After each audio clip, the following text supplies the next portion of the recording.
रात का समय था, घड़ी में 1 बजने वाला था। पिज्जा शॉप लगभग बंद हो चुकी थी, लाइट्स धीमी कर दी गई थीं और बाहर की सड़क पूरी तरह सुनसान थी। जॉन, जो एक कॉलेज स्टूडेंट था, दिन भर की थकान के बाद अब बस घर जाने की सोच रहा था। वह अपना बैग उठाने ही वाला था कि अचानक ट्रिन पिज्जा शॉप का फोन बज उठा। जॉन एक पल के लिए रुक गया। उसने सोचा, अब इस वक्त कौन कॉल करेगा? फिर भी उसने फोन उठा लिया। पोलो पिज्जा शॉप। फोन के दूसरी तरफ कुछ सेकंड तक सिर्फ सन्नाटा था। फिर एक बहुत धीमी और अजीब सी आवाज आई, 4 प्लेन चीज पिज्जा। आवाज इतनी हल्की थी कि जॉन को लगा जैसे कोई फुसफुसा रहा हो। जॉन ने कहा, सॉरी सर, हम क्लोज कर चुके हैं। कुछ पल की खामोशी, फिर वही आवाज, 4 पिज्जा। जॉन हिचकिचाया। 4 पिज्जा मतलब बड़ा ऑर्डर, मतलब अच्छी टिप, और जॉन को पैसों की सख्त जरूरत थी। उसने गहरी सांस ली और कहा, ठीक है सर, एड्रेस बता दीजिए। एड्रेस सुनते ही जॉन का चेहरा बदल गया। वो जगह शहर से बहुत दूर जंगल वाले इलाके में थी। जॉन को अजीब लगा, लेकिन अब मना करना मुश्किल था। उसने ऑर्डर नोट किया, फोन रखा और खुद से कहा, बस एक आखिरी डिलीवरी, फिर घर। जॉन को नहीं पता था कि यह उसकी जिंदगी की सबसे डरावनी डिलीवरी होने वाली है। जॉन ने 4 पिज्जा के डिब्बे बैग में रखे, बाइक स्टार्ट की और पिज्जा शॉप से निकल पड़ा। घड़ी में 1 बजकर कुछ मिनट हो चुके थे। जैसे जैसे वह शहर से बाहर निकला, वैसे वैसे रोशनी कम होती चली गई। कुछ ही देर में पक्की सड़क खत्म हो गई और कच्चा रास्ता शुरू हो गया। बाइक की हेडलाइट के अलावा चारों तरफ घना अंधेरा था। सड़क के दोनों ओर ऊंचे ऊंचे जंगली पेड़ खड़े थे, जिनकी परछाइयाँ अजीब अजीब शक्लें बना रही थीं। हवा चलने पर पत्तों की सरसराहट ऐसी लग रही थी जैसे कोई पीछे पीछे चल रहा हो। जॉन ने कई बार पीछे मुड़कर देखा, लेकिन वहाँ सिर्फ अंधेरा था। रास्ते में एक भी स्ट्रीट लाइट नहीं थी। मोबाइल का नेटवर्क धीरे धीरे कमजोर हो रहा था। जॉन का दिल अब तेज धड़कने लगा।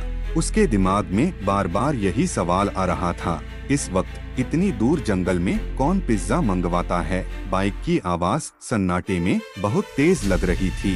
हर मोड़ पर उसे लग रहा था जैसे कोई झाड़ियों के पीछे उसे देख रहा हो। जॉन ने स्पीड बढ़ा दी। कुछ मिनट बाद उसे दूर एक पुरानी सी लोहे की गेट दिखाई दी और वहीं से उस रास्ते की शुरुआत होती थी जहां उसे जाना था। जॉन ने बाइक रोकी, गहरी सांस ली और बुदबुदाया, बस थोड़ी देर और। उसे जरा सा भी अंदाजा नहीं था कि जिस रास्ते पर वह अब बढ़ने वाला है वह उसे सीधे उस डरावने घर तक ले जाएगा। लोहे के उस पुराने गेट को पार करते ही जॉन को ऐसा लगा जैसे वह किसी और ही दुनिया में आ गया हो। रास्ता और भी ज्यादा खराब था। चारों तरफ घने पेड़, झाड़ियाँ और अजीब सी खामोशी। बाइक धीरे धीरे आगे बढ़ रही थी। अब हवा की आवाज भी डरावनी लगने लगी थी। कुछ ही देर में जॉन उस पते पर पहुंच गया। उसके सामने एक बहुत पुराना घर खड़ा था। दीवारों पर सीलन और दरारें थीं, खिड़कियां टूटी हुई थीं और सबसे अजीब बात, घर की एक भी लाइट जल नहीं रही थी। आसपास कोई गाड़ी नहीं, कोई आवाज नहीं, यहाँ तक कि कुत्ते के भौंकने की भी नहीं। जॉन की रीढ़ में एक ठंडक सी दौड़ गई। उसने बाइक बंद की और मोबाइल निकालकर अपने मैनेजर को कॉल किया। 1 बार, 2 बार, 3 बार, लेकिन फोन नहीं उठा। जॉन ने मन ही मन कहा, कुछ तो गड़बड़ है। वह वापस जाने ही वाला था कि अचानक घर के अंदर एक हल्की सी रोशनी जल उठी। जॉन चौंक गया। उसने ध्यान से देखा, रोशनी बहुत धीमी थी, जैसे किसी ने सिर्फ एक बल्ब जलाया हो। जॉन को थोड़ी हिम्मत मिली। उसने सोचा, शायद अंदर कोई है। वह पिज्जा का बैग उठाकर धीरे धीरे घर की तरफ बढ़ा। हर कदम के साथ उसका दिल और जोर से धड़क रहा था। घर के दरवाजे के सामने आकर उसने रुककर एक बार फिर आसपास नजर दौड़ाई। सब कुछ अजीब तरह से खामोश था। जॉन ने डोरबेल की तरफ हाथ बढ़ाया और जैसे ही उसने बेल दबाई, उस घर की खामोशी और भी भारी हो गई।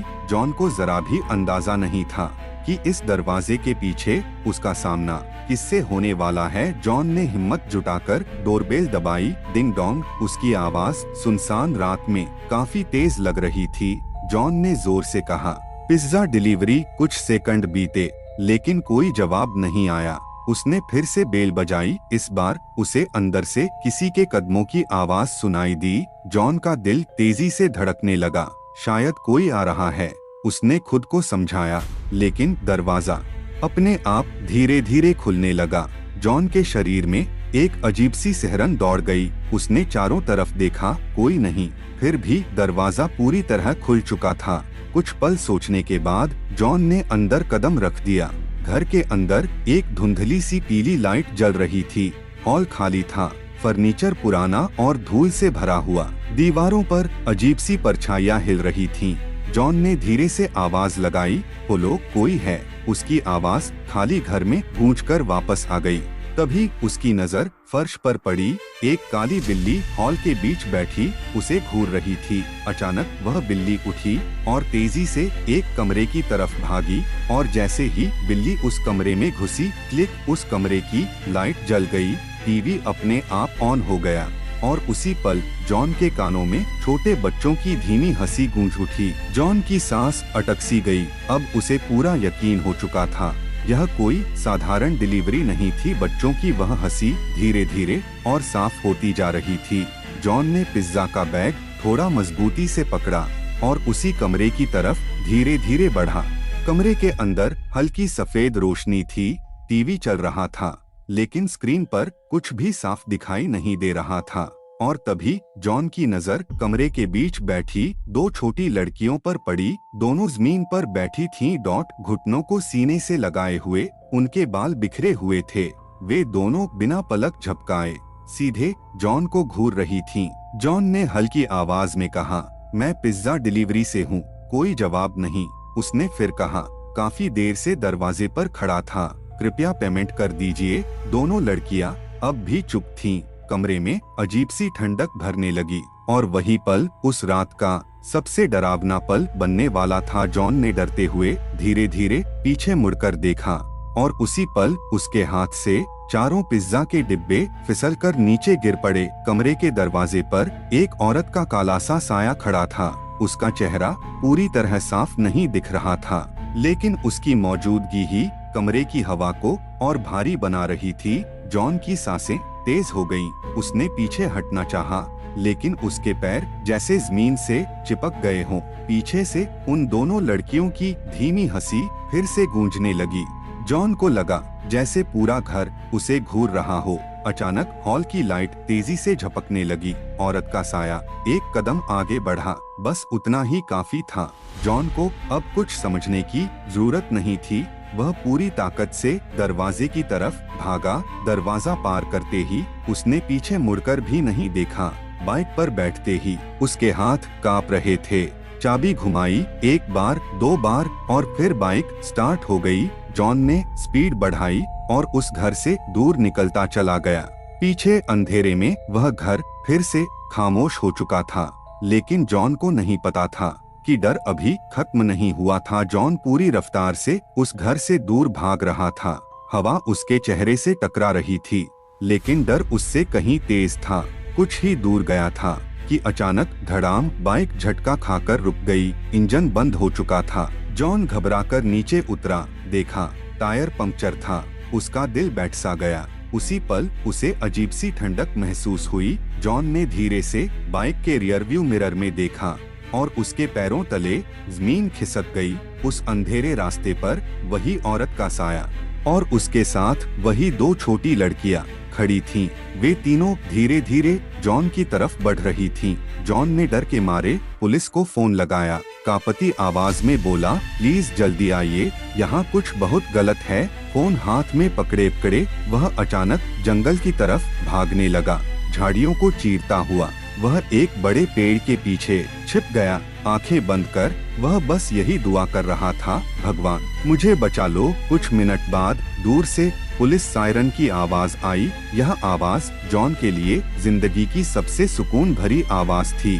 हिम्मत जुटाकर वह वापस सड़क की तरफ भागा। पुलिस उसकी बाइक के पास खड़ी थी। जॉन ने उन्हें सब कुछ बताया और उस घर तक ले गया। पुलिस ने घर की पूरी तलाशी ली, लेकिन अंदर सिर्फ एक जंगली बिल्ली मिली। अगली सुबह जॉन को सच्चाई पता चली। वह घर पिछले 3 सालों से बंद था। 3 साल पहले उसी घर में एक औरत और उसकी 2 छोटी बेटियां रहती थीं और एक रात उनकी रहस्यमय मौत हो गई थी। आज तक कोई नहीं जान पाया कि वह हादसा कैसे हुआ। यह सुनकर जॉन सब समझ गया। उस रात उसने जिन आंखों को देखा था, जिन हंसियों को सुना था, वे इंसान नहीं थे। उस घटना के बाद जॉन ने पिज्जा डिलीवरी की नौकरी हमेशा के लिए छोड़ दी। लेकिन आज भी जब रात में किसी सुनसान रास्ते से गुजरता है तो उसे लगता है जैसे कोई फिर से फुसफुसा रहा हो, 4 प्लेन चीज पिज्जा।